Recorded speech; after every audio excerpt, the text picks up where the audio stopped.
Hello, and welcome to another hangry episode of We Only Look Thin. I am your representative from District 3, Catherine Weigel. Oh. And I have lost 150 hangry pounds, and with me today is... Donald Weigel, your love interest, who seems like the better love interest for you, but you are attracted to the wrong guy until the very end of the third movie. I still don't remember who she ends up with. Yeah. We're talking about the Hunger Games, everybody. Yeah. We're fresh off the press with the Hunger Games. Yeah. Isn't that like 8 years old or Hunger something? Games was a movie that came out last year starring Scarlett Johansson. None of that is true. I would like to say that usually I refer to movies I've never seen. I'm going to tell you right now, I have seen The Hunger Games. Yeah, all three of them. Did not read the novels, however. I don't remember who's from which district. I don't know. I was going to say... She was District 9 or 11. No, District 9 is that movie in South Africa where the aliens come down and they turn into beetle people. Oh, that'd be a good crossover. That was such a good... They put the kids, like, they have to fight each other and also alien, like, beetle beings. You know what? It's funny. I remember our friend Deanna. That's right. I'm name dropping. I have a friend. Whoa. This is news to me. You have a friend? I remember when she's my friend, too. She is. Our friend of the show. Friend of the Weigels. Friend. Walt Super Chum before there was a Walt. There was. I remember she was like, oh yeah, I'm reading a book called The Hunger Games. And I was like, oh, what's it about? She's like, children fighting for food. I was like, that sounds horrifying. I was like, that's horrible, but that's basically how I lived my life as a child, is just trying to get food in my mouth. Trying to get like the last portion of food on the kitchen table, on the dining room table before my younger sisters ate it. There was no absence of food. I just wanted all the food. No, it wasn't scarce. No. It wasn't like I was begging for it on the street or anything. I just wanted all of it anyway. Yeah, and then I was like, oh, there's another Hunger Games with more hungry children fighting to the death? Yeah. But then turned out to be a movie with a delightful star, and it's fun. Yes. It's fun to see kids fight for food. Scarlett Johansson.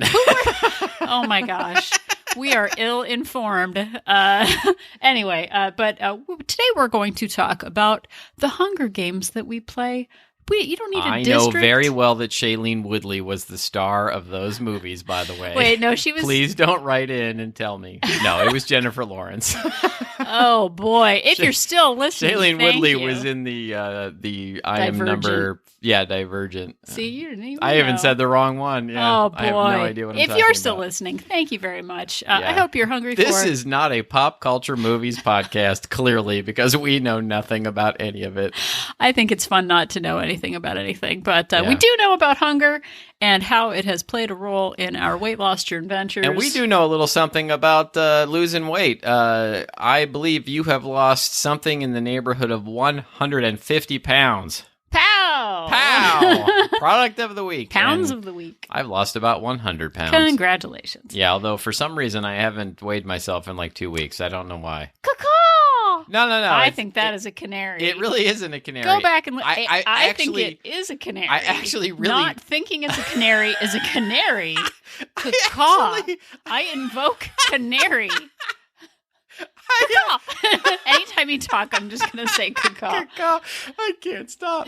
I actually want to weigh myself. I just, for whatever reason, I keep I like to do it before I've had my first meal of the day, and I've just forgotten. I just forgot last week. That sounds like a big heaping portion of canary. And it's still Saturday morning right now, like before I would typically weigh myself. So is this week 3 or week 2? This is 2 weeks now. Okay, listeners.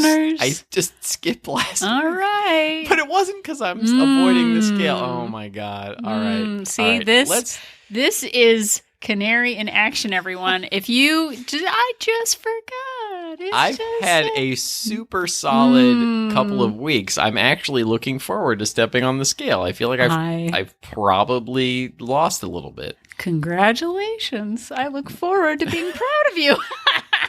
Oh my God. So we're going to start, as we do, with the tip of the week. Tip of the week, everybody. Tip of the week, and then we're going to talk about the Hunger Games that we play in our minds. Yes, indeed. And then we're going to polish it off with a product of the week. Pal, which may or may not involve a divorce attorney. You're stuck.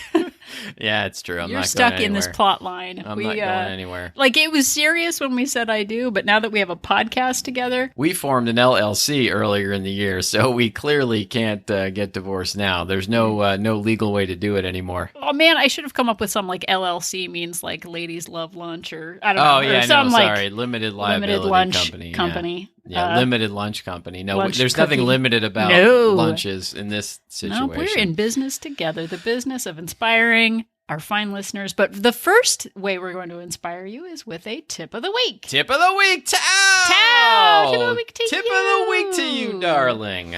It is beverage season. Yes. It is hot cocoa season. It is pumpkin spice latte season. It is...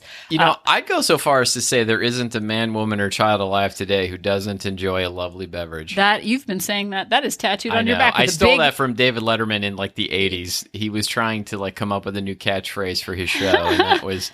He auditioned several catchphrases, and that was my favorite. Well, congratulations. My second favorite was, and it's moist. Nobody likes to hear that word. I'm sorry, everybody. I do not condone. About cake, I do. Have we even told people what the tip is yet? No. Why don't this you has just let me? been nothing but shenanigans this whole episode so far. Okay. So the tip of the week is when you go to get your delicious holiday-flavored balsam tree frappuccino or whatever scent it is. I love balsam tree frappuccino. I don't know. I don't want to name names, but I'm telling you right now, listen to me, listener, stick with the tall. Yeah. That is the smallest adult-sized beverage at Starbucks. You can also get a kid size, which is another way to go. Yeah. You do not need a venti. You do not need a Trenta. No, unless it's unsweetened iced tea, which is my drink. So we are not saying abstain from all holiday balsam flavored drinks. We're not saying that. What I'm saying is... Maybe I will abstain from balsam flavor. I don't know. I literally cannot remember any flavors of anything right now. There's cinnamon and eggnog and pumpkin spice. Yeah. Okay, so stick with the tall. And if you think for 1 second that saying the word venti makes you sound international and like you actually speak Italian, you are wrong. Yeah, like it is not. This is low hanging fruit. Yeah. This is like one of the easiest, most obvious ways to cut back on your calories is to reduce the size of your drinks. And again, we're not saying like exhibit superhuman willpower and avoid all of it. It's just super easy, though, to get the smaller one. You get the satisfaction of having it, but I mean, it's in a lot of cases, it's like a third the amount of calories between a tall and a venti. Right, and you still get that first sip, that first delicious balsam. Yeah, I don't know. Wow, you are really obsessed with balsam. It's the only word I can think of right now, but. That the first couple of sips are what you're really desiring. And once you get to the venti part of the drink, it's lukewarm and it is a lot of calories. And then you're just getting calories. So don't do it. That's what I'm saying. Yeah. And like drinking your calories, look, drinking lots of water so that you feel full and you eat less is definitely one of those tricks that I like to use. But drinking your calories is not a great way to do it. Like, I can have the largest calorie-filled drink there is, and it does not fill me up. Yeah. Like, it just makes me want to eat more. Well, and I've said it before. Maybe this is just a tip of the week episode, and we're not even going to get to the real part of the episode, but... Feels that way. I have enjoyed coffee with half and half every day since I've been losing weight. It is not, it's like 120 calories for the number of beverages that I have. And that is 120 calories worth it for me. It is well spent. And having a tall beverage of your favorite holiday flavored, I don't know, Santa Claus boot flavored drink. Balsam. Stick to balsam. Yeah. Like, it gets the job done and you get your indulgence, but without the caloric impact of the venti. Again, you do not sound like you speak a foreign language when you say the word venti. Like, nobody thinks you're fancy pants. So stick with the tall. It sounds like an American word. It sounds like it should be big, but it's small. Yeah, the tall is the small. The tall is the small. And that is our tip of the week. Tao! Tip of the week to you. Tip of the week to you. Woo! Now it's time to talk about playing the game of hunger. Hungry hippos. Oh, we're not talking about Catnip Evergreen. Catnip Evergreen. And her Catnip Evergreen. They made it with kittens. It's the cutest. Played by Jennifer Aniston in the movie. Oh my gosh, we are terrible people. I couldn't think of a single 20-something actress just now. I went with Jennifer Aniston. Who's 50 and she looks like she's 20. She can go right to heck in a handbasket for looking so good. But anyway, that's stinking thinking. So the Hunger Games. Let's go back in time, shall we? Whoa, people could definitely see young this. Donald sitting in the boarding house all alone on Christmas. Oh, wait, that's the Christmas Carol. So I have said before, I have loved food ever since food was invented as a child. Clearly, it's one of my favorite things to eat. Yeah, food is definitely up there on the list. But as a kid, I wanted a lot of food. I was a compulsive eater. As a kid, as a tween, as a teen, as an adult, I want a lot of food all the time. So I've said it before, but when I was 4 or 5 years old, I convinced my parents to leave the house because it was the 70s. And they did leave me at home, and I drank half. Parents were just like in the 70s. Just cut across that dark field next to the hobo camp.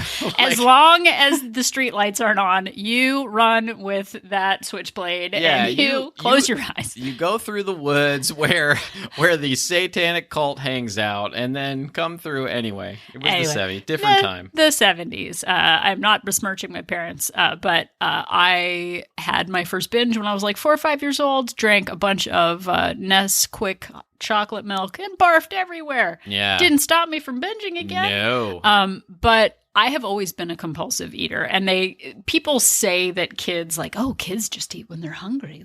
No, I was born ready to eat more. I was looking for my third or fourth portion. Yeah, I don't know if it was learned behavior or genetic, but I don't remember a time before I wanted to just eat everything that I could possibly hold.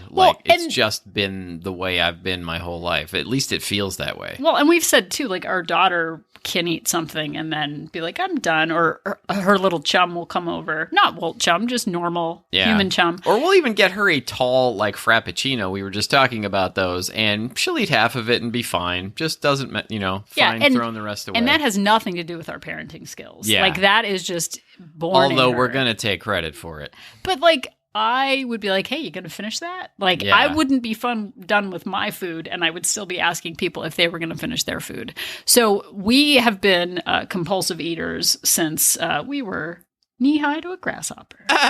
And I'm sure some of it is that it was just impressed upon me, and it still is, and I still fight against this all the time. People talking about don't waste food, don't waste food, don't waste food. And I'm not advocating food wasting. You should buy less, if you're going to end up wasting it. But the idea of, not finishing your plate, you don't get dessert if you don't finish your plate. Yeah. Not that my parents had to really push me to do it, but that whole thing, I distinctly remember, there are starving children in the world who would love to have those Brussels sprouts or that spinach, that boiled spinach. You better eat it. And just the idea that being ingrained in me as I was growing up, you cannot, you have to eat everything in front of you, or you're hurting these starving children somehow. But coming from a generation in which our parents were products of a generation that lived through the Great Depression. Yeah. Food was actually scarce. Yeah. And it was a big issue. And and you came from a very working class family with, lots of kids to feed. Your parents did. And food was a big deal. And that is passed down generationally. Do not waste food, because people have lived through a time where food was literally scarce. And there was, a lack of resources. Yeah. We got food everywhere now, but we have grown up, and people say the Clean the Plate Club. I did not need that club to eat all of the food. I was the founding member of that club, and Eat Your Plate also.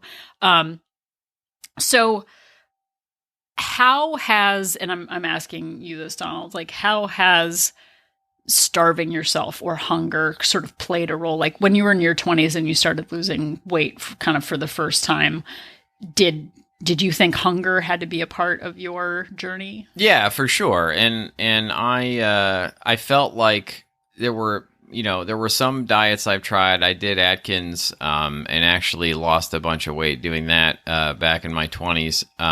And where I could eat kind of a large volume of food, but for the most part, the idea of losing weight was that I had to eat as few calories as possible. And, even fairly recently in my life, before, sort of finding the success I have now, I was doing a thing where I was eating like basically a meal replacement shake and then a meal and then a meal replacement shake. Yeah, it was like an 1,100, 1,200 calorie diet. Yeah, all the time. And, it was obviously unsustainable, but it wasn't obvious to me at the time. And, just that complete, starving all the time feeling felt like it had to be a part of, the weight loss process. Right. When I was in 7th grade, I think I started my first diet, and I didn't know what I was doing. I just I did Jane Fonda workout videos after school. And just imagining you in your little leg warmers, it must have been very cute. Yeah, I don't know about that, but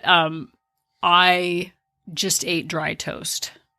That was my diet, I just ate dry toast because that's kind of what I saw, dry toast equals weight loss. I literally didn't eat anything else. And I think I lost 25 pounds or so, but nobody called me on it. We're like, hey, I see you just eating dry toast, child of mine. Why aren't you eating actual food? What's going on with you? And I didn't know what I was doing, but I just needed some kind of change. And then when I got to high school, I thought, again, 1,200 calories was how you lost weight.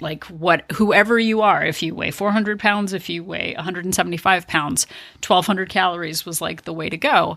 And I thought I had to be hungry in order to lose weight. There were actually also times as a kid where I would not eat in protest to kind of see if my parents would notice. Yeah. And because something like hunger strike, I'm not hungry. It's a power move. Yeah, it's a total power move. And even our daughter does that too. There are times where she'll be like, no, I don't want to eat anything. And it's a revenge on us, sort of. It's one of the few things, that as a kid you can kind of control is what you eat and when you eat. I mean, you can't really control it, but it feels like if you refuse to eat that you're, sticking it to the man. Right. And I definitely, there were times when, we would move or my parents got divorced where I would just as protest not eat for a little while.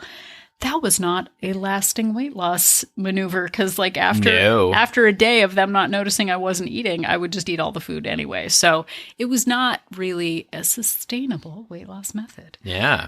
But we grow up, we've talked about all of the fad diets before. We've joked about oh gosh, if only I'd gone on Survivor and starved myself. I know. Then I would lose weight. I've actually thought more recently about how my weight loss training, so to speak, would make me better at Survivor because I've gotten kind of used to eating a moderate amount of food and I wouldn't be as starving on the island as I would have been a few years ago.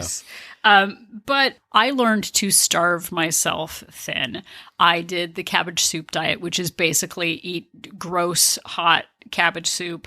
And then, but it was really not a very good flavor. I know. My parents have done the cabbage soup diet. But, it was a punishment, eat gruel and eat 4 cherry tomatoes and then you'll lose weight. I also did a Dexatrim kind of ephedra thing for a little while. I don't know if they still sell those hunger suppressant pills, but they were huge back in the 80s. I definitely did those. And I did someone I worked with was selling the pills of take these pills and I think it was Fen, but under a different name, which is it can stop your heart. Fun times. Yeah. And I've never tried those, but I always thought about it. I lost about 30 pounds. It was right before I moved to California, actually. I did it, and I lost about 30 pounds.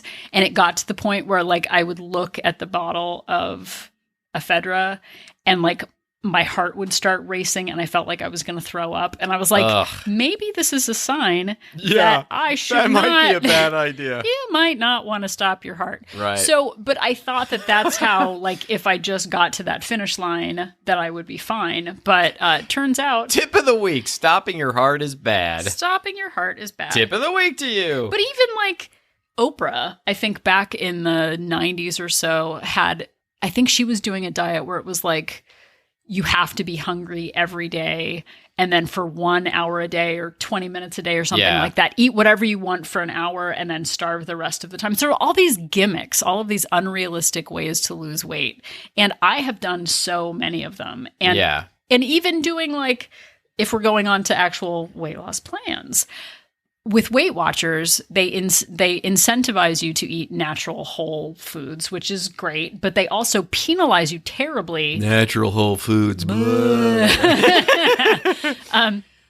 But like, and I don't do Weight Watchers now, but I think like if you eat a Snickers bar on Weight Watchers, it's like 10 points. Yeah. And if you are counting points on Weight Watchers, you've got like 25. I don't know what the plan is now, but back in the day, like when I was at my heaviest, it was like 30 points. And then as I lost weight, they took points away and right. And like, so if you eat a Snickers bar and you're doing Weight Watchers and then you eat like one more meal, you've hit your calorie total for the day. And I know people who are in like Wolt Place who have actually compared the calories to the points, and they end up at the end of the day with 800 calories for the day because they had a Pop-Tart and it was heavily penalized. So it's like punishing yourself thin, and then you feel like you've got to be compliant or you're not doing it right or you're not going to lose weight. For our new listeners, Wolt Place is our online support group. Wolt stands for We Only Look Thin. WOLT. Yes. But things like intuitive eating,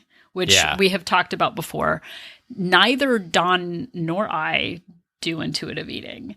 And there are arguments that, like, well, when you're born, you eat intuitively. Like babies know when they're hungry. Yeah, I've read a lot of things online about intuitive eating, and there are many opinions and even some studies online that show that people who do it are happier, but it feels like witchcraft to me. Like I can't, like my intuition, and maybe I'm just not in tune with my own hunger signals, but my intuition is to eat everything all the time. Like I am just, we've been talking about not starving yourself, but I am hungry, like even while I'm eating things. And like just the idea of like listening to my body to tell me when to stop eating, I don't see how that works. Well, but here's my big thing, because they're saying babies are so great. Right. So babies aren't so great. Babies aren't. Okay, here, I'm talking straight talk about babies. So here we go. So they say babies eat intuitively, which, they cry when they're hungry. Right. Babies literally have nothing else going on. Right. They've got belly time. Right. They've got back time. Right. They got like barfing time and like. And they've got laugh at you jingling your keys time. Right. These kids don't have much going on, right? Yeah. So sure, they cry when they're hungry, right? And like, but they don't have anything else going on. I feel like intuitive eating, and for anyone out there who can do intuitive eating, that like, I know I sound sarcastic, but like, that's great. That's great that you have that self-discipline and that self-awareness. But babies don't have anything to do. I work full-time. I'm a full-time parent. Like, I run this week on We Only Look Thin, Donald and Catherine bash babies. They give infants what they've got coming to them. Babies don't know what we're saying. But like, I have a lot going on, and for me, counting calories is a budget. I don't have to guess how much money I'm spending. I don't have to guess how many calories I'm having. It is a quick way for me to just know whether or not I'm staying within some guidelines. Yeah, look, and I'm not exactly frowning upon all these other ways of losing weight. Like, Wolt Super Chum Rebecca has lost a ton of weight on Weight Watchers, and it works for her, and it's great. It did not work for me. And what has worked for me is calories in and calories out, exercising more, burning more calories than I eat and keeping track of it. and knowing at a benchmark like what I am burning every day and what I'm eating every day. Well, and I think depending on the stage of your journey, your needs can change and your plan can change. And it's totally okay to see what works for you at a time. Like I did Atkins for a year. I lost 100 pounds.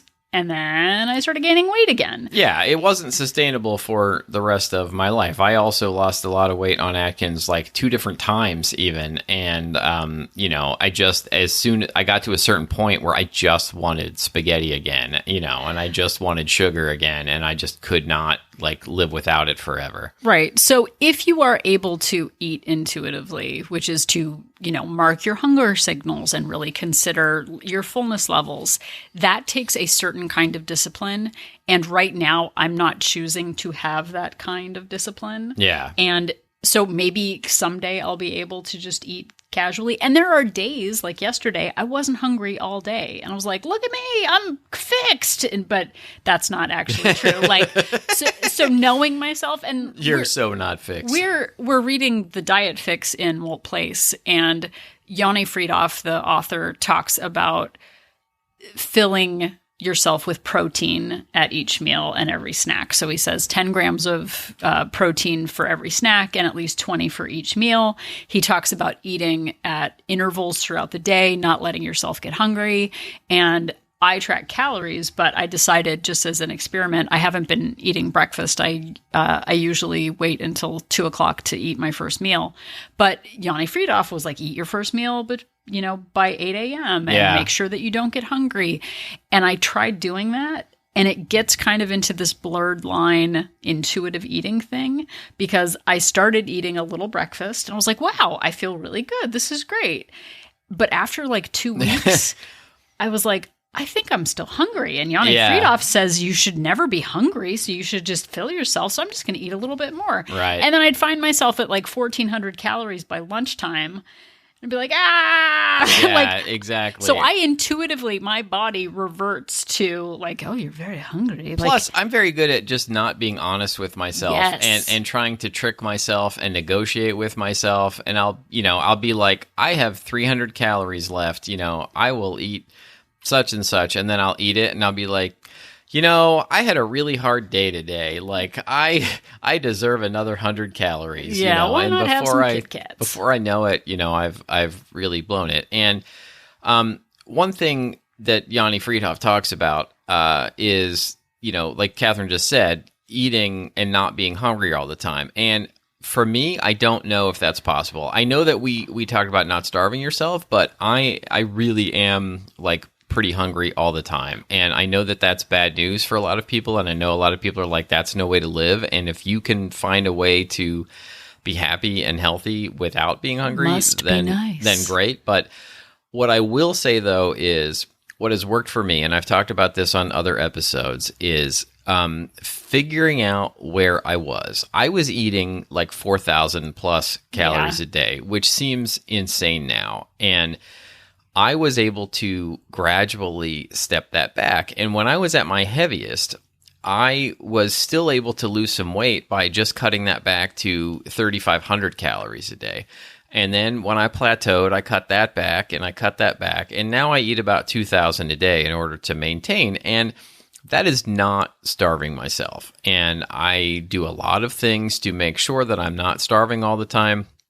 I cannot say that I'm not hungry, but I certainly am living a very reasonable, sustainable life that includes pasta and it includes candy bars and includes soda from time to time. And I don't feel like I'm missing those things from my life. And it's not the same as the 1,200 calories where I'm just blind all the time. It's all I can think about is how I'm going to feed myself. Well, and feeling like you're punishing yourself. I mean, I definitely, when I was on that Shake Meal Shake plan too, I was mad all the time. Oh, yeah. Mad, actually hangry. Yeah, usually at me.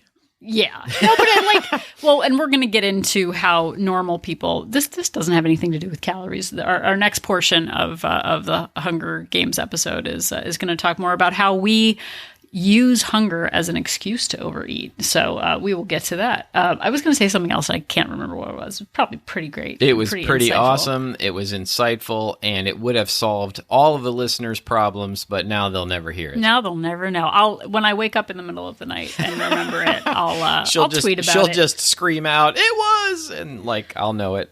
But so being open to looking at different ways of eating, I think, is important, and knowing to how we self-sabotage, and that's kind of where our next phase of the Hunger Games comes in. Yeah, and we literally play games with ourselves about hunger all the time, and I used to do it constantly, and I would put myself into situations, and I think in hindsight, I was doing it intentionally, as it would give me an excuse to eat a lot of high-calorie food, which is really deep down what I want all the time. Well, and not so deep down what I want all the time. So can you give us an example of a time when you would set yourself up for failure? Well, I would go out somewhere and, just grocery shopping, for example. I would go grocery shopping and I would already be kind of hungry when I would get to the store, and they would say, don't do that.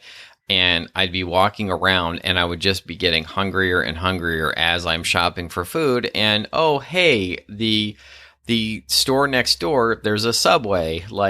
I've got to get a big Subway sandwich because I'm so hungry I just can't finish my grocery shopping. Or there's a deli counter at the grocery store. I've got to eat some, giant indulgent thing and stop, my grocery shopping because I can't possibly finish it as hungry as I am. Well, and what I would do is I would buy cookies or chips. And I'd put the groceries in the back seat. And wouldn't you know it, the Chips Ahoy would be right on the top of the bag. And I'm just going to reach in. Such a coincidence. Oh, what a surprise. And I would do that on purpose. I would also buy packs of cheese and that, I'd open the bag in the car on the way home because I was so hungry. Yeah, and then eat an entire package of cheese before I got home. I have a Lay's potato chip issue, chip you. But I would buy the single serving bag at the checkout, which is actually 2.5 servings, which is actually 600 calories. And we force our hand to make impulsive choices because we get to the point where we let our blood sugar get low, we're shaking, we're hungry, we're tired. I would do that going to Costco, Target, pretty much anytime I was out of the house. I'd be anytime you had to run errands, yeah. Oh no, I'm hungry. I need to stop secretly by the McDonald's and get food and eat it in the car and then come home and pretend like I didn't eat anything, which I totally did. And if you are listening to this, I'm guessing maybe you've done that in the past. Yes, perhaps. Or we are running late. I'm using air quotes right now, which is very good for podcasting. Very good for podcasts. Running late in the morning, but you sure do have time to stop for the donuts and bagels that you're getting for the office. Yeah, or the fast food breakfast sandwich, or that's made between two pancakes or two waffles or whatever. And a donut wrapped in pancakes. That sounds delicious. Or at work, you're so busy, which we are all busy at work, but you forget to bring your lunch. So you either order takeout or, have delivery, or you just eat a bag of Chex Mix and a Coke, which is what I did many, many times. Yeah, which I can't even imagine right now, the damage I could do with things like Postmates, out there. Oh my gosh. They'll just deliver me whatever I can think of without me ever leaving my desk chair. Right. So getting to the point, and I actually would do this, I would undereat all day. And then I would eat super indulgent free food at work, which we've talked about, 70% of calories at work are free calories. Exactly. I would then leave the office starving to go get our daughter from daycare.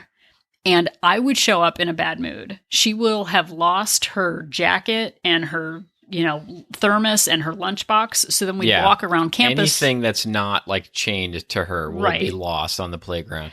So I would walk around the playground and I'd be really annoyed and I would be really hungry, which is great for parenting, being in a terrible mood when you see your kid. Fantastic. Building bonds. But then I would get home and then I would, eat chips and crackers and hummus and drink wine because I was stressed out. Yeah. And I was setting myself up for failure over and over and over again. I had no choice. I was starving. I didn't have time to make anything. I don't have time to make dinner, so we're going to get takeout, which we did we probably used to get food delivered. Oh my 4 God, nights a at week. least 4 nights a week. And, you know, sometimes I would say on the weekend, sometimes we would do it like 3 or 4 times in a weekend. You know, it's like, oh, let's get something for lunch and then let's get something else for dinner. Right, because we were too tired to actually do anything. Oh my goodness, Like, I can't even seriously, imagine like that life anymore. Me I mean, either. I just, you know, was just slowly killing myself. Like that's really what I was doing. Yeah, we did it to each other. I'm sorry.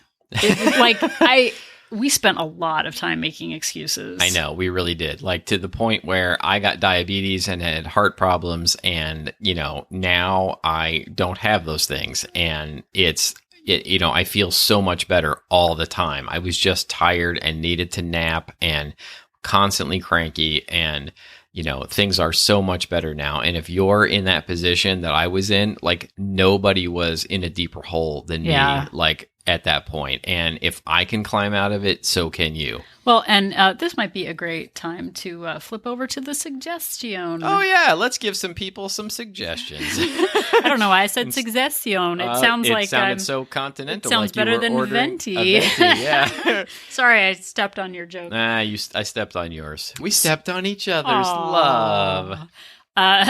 We're gross. Yeah, sorry, for sure. Sorry we like each other. But so we're going to turn it around now and give you some ideas of how to combat. Instead of just wallowing in our past failures, we're going to actually give you some suggestions on how to get out of it. So, one thing that I learned, which I know that we just talked about, was they say don't go to bed mad. Yeah. Don't go anywhere hungry. No. Don't go anywhere. You are a grown-up. If you are listening to this, you know that food happens during the day. And if you go to Costco and you go to pick up your kid and you are hungry and it's going to lead to indulgent overeating, shame on you. Yeah. And that sounded very spooky. Yeah, that was super spooky for this time of year. And even at a more basic level than that, like what Catherine is saying is to plan and then plan and then also plan, and then perhaps plan some more. Like, Can't I just do nothing? Well, nothing got me 150 pounds heavier than I am right now. Like, so we are grown-ups, and we have done this to ourselves over and over and over again. I have done it to myself over and over again. I've put myself in these situations where there is nothing to eat except junk and high-calorie, like, terrible food, and I have no choice but to eat it because I didn't plan ahead.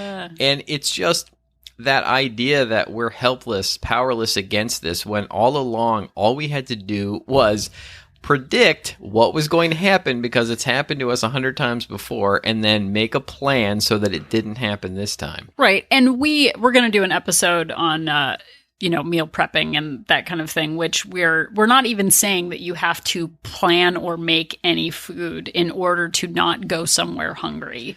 Like, there are options that you can have on hand that don't take effort or time to eat that will save you a lot of pain and a lot of calories. Yeah, like there are 50-calorie packs of pistachios. Like Catherine mentioned this in a recent episode about how mad she was at herself for only having 50-calorie packs of pistachios. Like, keep those in your glove box, in your bag, in your backpack, in your purse, in your desk at work. Like, and if it's not 50-calorie packs of pistachios, there are other things. There are, low-calorie energy bars. There are, you can keep shelf-stable meals in all those places. Like, I buy these, I can't remember the brand off the top of my head, but I buy these pasta meals that are 300 calories that, you just put it in the microwave for a minute and dump the sauce on, and you've got a 300-calorie meal, and then I'm not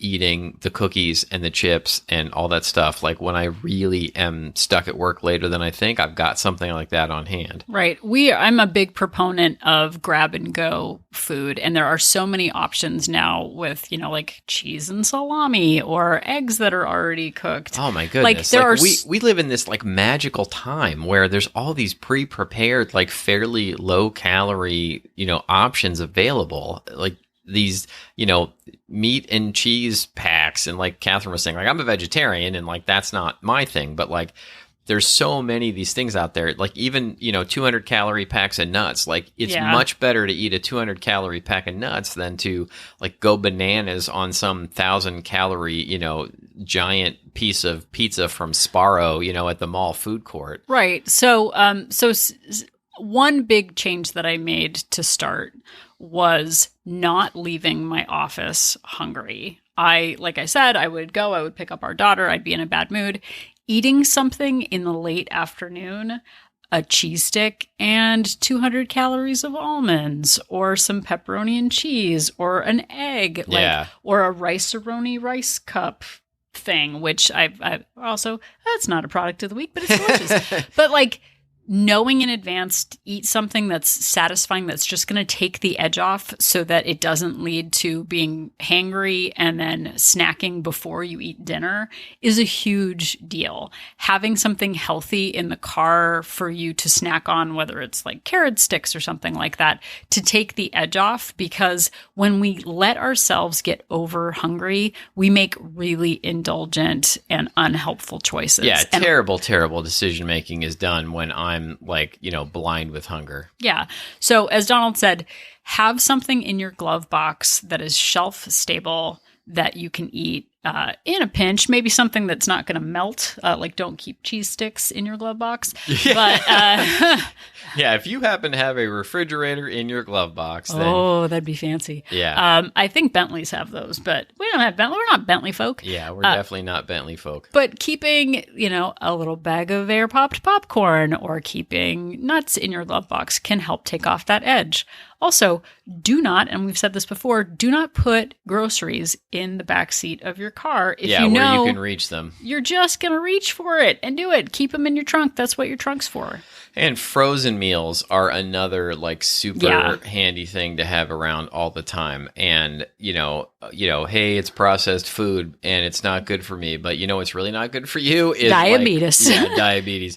And there are so many like frozen meals out there now that are, between 250 and like 400 calories that are really reasonable and not bad. Most of them are pretty decent, at least the ones I get. Well, and if you look at some of them, even the ones that aren't like the lean cuisine variety, even if you're getting something that's a 400 calorie frozen meal, it can save you 600 calories because you're not going to McDonald's and getting the super fries and the venti burger or whatever it's called. Like the venti burger. But actually investing and being like, all right, you know what? I'm going to eat 400 calories right now because it's going to save me from eating 1,000 calories. Right. And we don't we think of it as either or when really it's, you're preparing yourself in advance instead of getting to that point where you're just starving. And I've talked about this before too. Like once I have something that tastes like a treat, my willpower like melts away. And like cheese in a glove box. Yeah, exactly. Exactly. That old phrase. Like cheese in a glove box. These are the days of our lives. I had to explain to our daughter what a soap opera was. Oh, wow. We're old. We're watching Friends, and she didn't know what Joey was doing. It's like, what's a soap opera?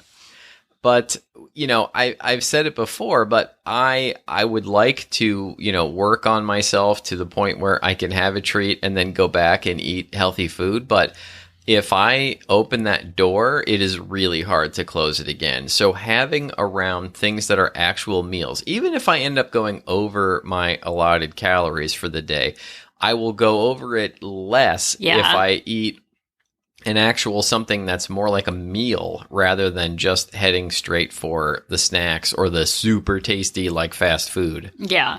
So, and then on bigger days, like I think this is coming up before Thanksgiving. Like I used to starve myself if I knew I was going to a dinner or Thanksgiving dinner. Yeah, a holiday party or whatever. I would show up intentionally hungry so that I had more room to like really like plow down the food. But I also thought that like, oh, well, we're going out to dinner tonight, so I'm just going to undereat. And then I'd be so starving by the time that I got there that I would say yes to every appetizer. And you're eating more calories because you're eating fewer during the day. So sticking to a healthful breakfast, lunch, protein sources, like keeping that normal so that you don't go into whatever you're going to hungry is huge. Because food scarcity is not a thing that many of us experience, like actual hunger, unless you have a specific diet, like a gluten intolerant diet, or you're vegan and you have to do a lot of planning in advance for something. Like, I think I told you, like, over the summer, we were going to fly somewhere. And the day before, I went to Trader Joe's and I got pre-hungry, being afraid I was going to be hungry on the airplane. Yeah. And I was like, okay, simmer down. Like, the canary is tweeting, like, calm down. There's food in the world and you're not going to starve. Yeah. Like, I have been a vegetarian for a very long time, almost 30 years. And I know I have to, plan for that. But I work with somebody who I really, really love, and he is a vegan and will hopefully never hear me saying this, but he constantly, like, does not plan and does not bring his own food. And then, it's 8 or 9 o'clock at night and he's like, well, guess I have to have a bagel with peanut butter and jelly on it. Like, cause I don't have anything else I can eat. And it's just this constant cycle of, I see him, eating like that, and over the years gaining more and more weight. Well, and that forced hand of, I don't have a choice. And, right. And really, we know that hunger is going to happen.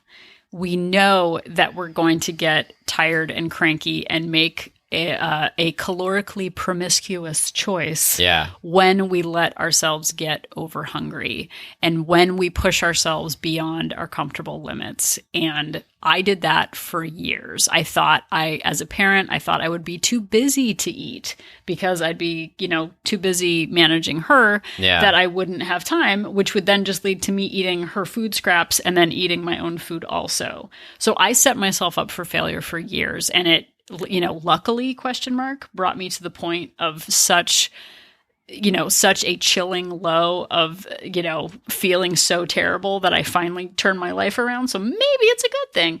But, like, I don't wish that on anyone. I don't wish that feeling hopeless and depressed. And, at 41 years old, I didn't think it was possible for me to turn my choices around. Yeah, and if we can do it in our 40s, then anybody can. And I feel like you're trying to wrap it up right now, but I have a few tips we haven't gotten to that I just wanted to, I'll rapid fire them out. Okay. Drink lots of water, or like low calorie, I drink a lot of the low calorie, no calorie sparkling waters. Also, one of the big tips, we have a whole episode about it, is to pump up the volume. Pump up the volume. Which is adding things like cauliflower and broccoli and, like, spinach, like things stewed that are tomatoes. Stewed tomatoes, for things that are virtually no calories, like adding them to your meals. Eating things like dill pickles, which is something I love, which I know a lot of people don't. Yeah. Black olives are super low calorie. Artichoke hearts are super low calorie. Like, adding things like that to your regimen to really, like, fill yourself up, that are at least tasty to me, that aren't super high calorie. Eat lots of protein. There has been lots of studies out there that show that if you eat protein with most of your meals, that it really helps to curb hunger. And lastly, and this has been the super key for me, is to, like, I eat most of the day, like, tapas style. Tapas. So international. So international. Yeah, like, I eat, very small, like 150 calorie meals, but I eat them, very frequently so that I don't have a chance to get super starving. Like, just about every hour from about 2 p.m. until I go to bed, I'm eating something that's like 150-ish calories. So eating frequently also helps me to stop being, like, ever getting, like, super, super hungry. Yeah, and I have no more points to make because he said that was our last point. So I honestly, I was trying to be like, oh yeah, well, you forgot, but I'm not going to say that.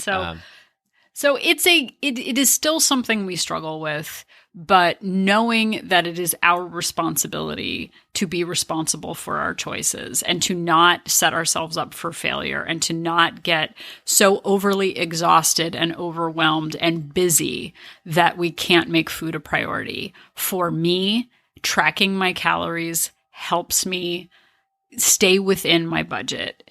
I may be at a different phase in my life. When I'm a baby and can't walk and just burp all the time, maybe I'll eat intuitively. But for right now, with my lifestyle... Until then, you're just like Emma Stone in The Hunger Games, fighting against the hunger as a... Katniss Everdeen. Champion with a bow and sword or whatever she had. I'm not on board with bows being like the way. Like, what's the guy? Hawkeye? Is that his name? Well, there's Hawkeye. There's Green Arrow. Green Arrow. I'm not a big fan of the arrow being like the way that people save humanity. But that's another story. Maybe we'll figure out how to you prefer they do it with flowers? No, guns. Oh, guns. Oh, I see. Yes. I don't know where that came from. Only if you're like Indiana Jones and you're up against like a swordsman do you need a gun. Hey, we're not going to get into gun issues today. People, we're going to stick to food. We're going to stick to kids fighting each other for food. When I was eating all that food, it was like I had a gun to my own head. How about that? There we go. But like even those Snickers commercials, like they try to tell you that Snickers will solve all the problems. You're not yourself when you're hungry. Eat all the Snickers. You'll be Willem Dafoe if you're hungry. Yeah. But be responsible for your food choices. If you have, if you get shaky when you don't eat for a long time, it is your job to keep 200-calorie packs of nuts in your bag. It is your job to keep snacks in your glove box that are not melty cheese that can satisfy you while you're on the run. It is your responsibility to eat a little something before you go run errands. Don't bank on being starving to get to Costco to end up eating from the food court plus all of the free samples. Like that is not a weight loss plan because I have tried that plan before and I failed miserably.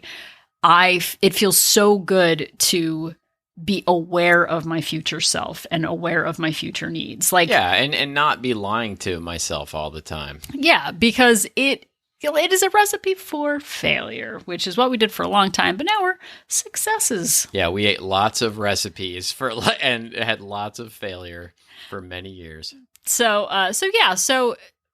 how do you face your challenges? What are you willing to do to make your day a success? Because if we can do it, I think you can do it. You can let us know about it on the socials. But first, it's time for the product of the week. Pow, everybody.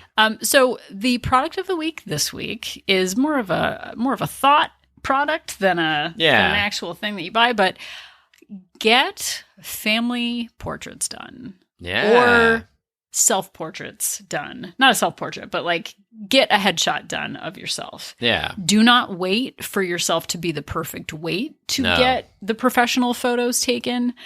Get the photo taken. We have done family photos for the last 5 years, 6 years, and we did them before we lost weight. Yeah.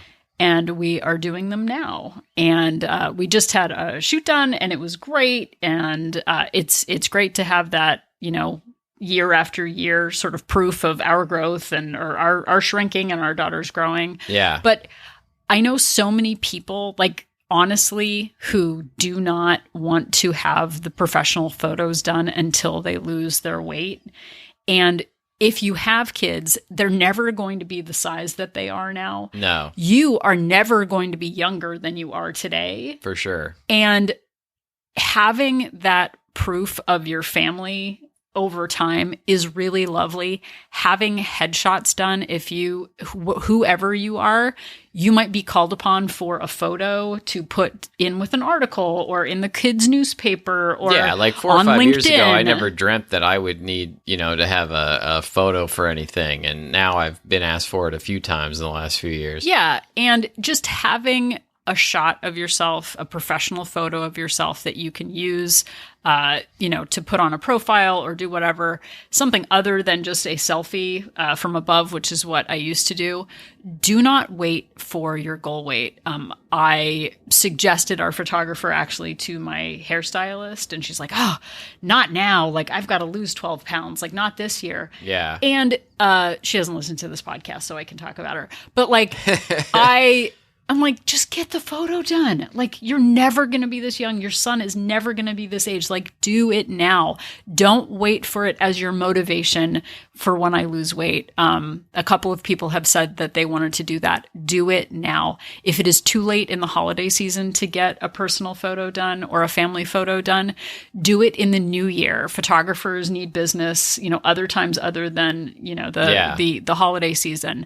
Send out photo cards in February for Valentine's Day if it's not the right time to do it. But do not wait to have photos done. These are precious memories for us. We had big family photos done in the summertime with all of the family. And they are... I will treasure them for the rest of my life. They're beautiful. They're wonderful. And let the photographer do their job, capture the moment, and if anything, everything is a before picture once it's taken. Right. Like, there is no guarantee that Donald and I are going to keep the weight off. But having those memories, having that evidence of our family that's not, a random selfie on a couch or whatever is really great. So spend a couple $100, get the photos done. You can go to JCPenney's to get photos done in a studio if you want to, or you can hire a local professional. It is such a great investment, and I'm so glad that we did it when we were heavier and now as well. It's just a treasured memory. So and as a special bonus, like now that we've lost a bunch of weight, like finding the old photos of ourselves, it's like score. Yeah, and we want proof of our lives. Like your kids don't care what size you are. Like, if I had more photos of me and my grandmother, like, I didn't love her. Like, I mean, her weight has changed over the years. She's passed now, but like, your kids don't care what size you are. They just remember that you took the time to be in a picture with them. Yeah. Like, I have so many pictures of me. I look like the Petite Prince, like living on a planet by myself, of just like me in my grandparents' yard with no proof that I had grandparents. Yeah. Very artsy, delightful, but like, more family photos. Like, no one is like, oh boy, I wish Uncle Jim was thinner in this picture. That'd be nice. Like, I just want a picture of Uncle Jim. Like, right. So anyway, I hope I have impressed upon you the importance of photos. I just wonder how many people, when they heard you say La Petite Prince, were thinking, fancy. Oh my goodness, she's so fancy. Oh, the Venti Prince. The Venti Prince. Yeah. It's the Petite Prince, the Little Prince. The Little Prince. So get the photos done. There, I said it. And that is your product of the week.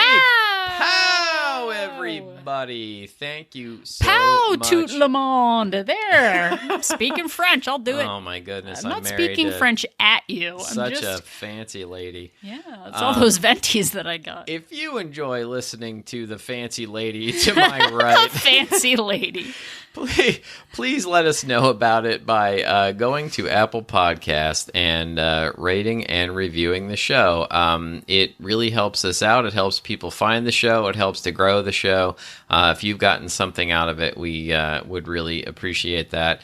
5 stars would be even better, but, honest feedback is also welcome. I mean, hopefully your honest feedback is 5 stars, but you never know. Yeah, I'm actually going to read. Donald doesn't even know this. Whoa, she's springing this on me. I'm going to... this is live radio, people. No, it's not. For those listeners who actually found us through the Coco Caliente podcast, we were featured on episode 39 of the Coco Caliente podcast. Yeah, such an enjoyable talk with those two. Welcome to We Only Look Thin. We actually received a lovely review on Apple. The Apple Podcast. I'm never going to get that. Cow. At this point, I'm just doing it to be contrary. But Mama Sheldon says, I found you guys through the Coco Caliente podcast, and boy, am I glad I did. Us too. Yeah, us too. Love this podcast and all the great suggestions and recommendations to live a healthier lifestyle in this crazy, busy world. Thank you. So thank you so much for listening. Fantastic. It honestly means everything to know that, when we started this podcast, it was friends and family and acquaintances, so that we're getting out to a broader audience just means everything. And now we're talking to total strangers, but strangers are just friends we haven't met yet. Exactly. So don't tell your kids that. Yeah, really. If you'd like to meet us, you can email us at weonlylookthin@gmail.com. And I do promise we do respond and answer questions. Yeah. You can find us on Instagram, Facebook, and Twitter at weonlylookthin.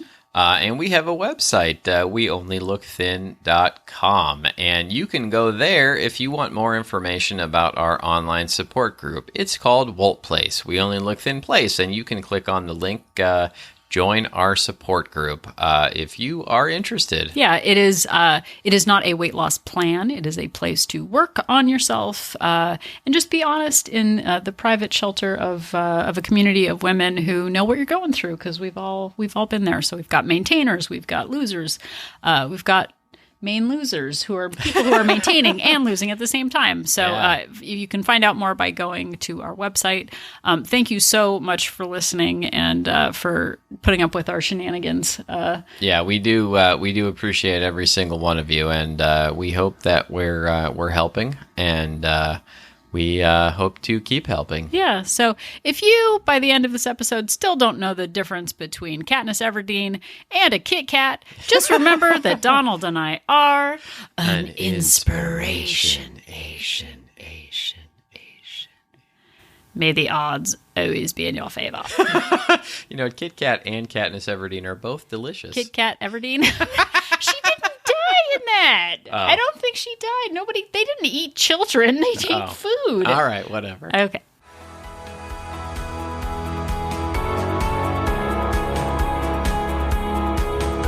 The information that you hear on this podcast is for informational purposes only.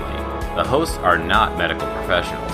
You should always consult with your doctor, nurse, or other certified health professional before beginning any diet or fitness program.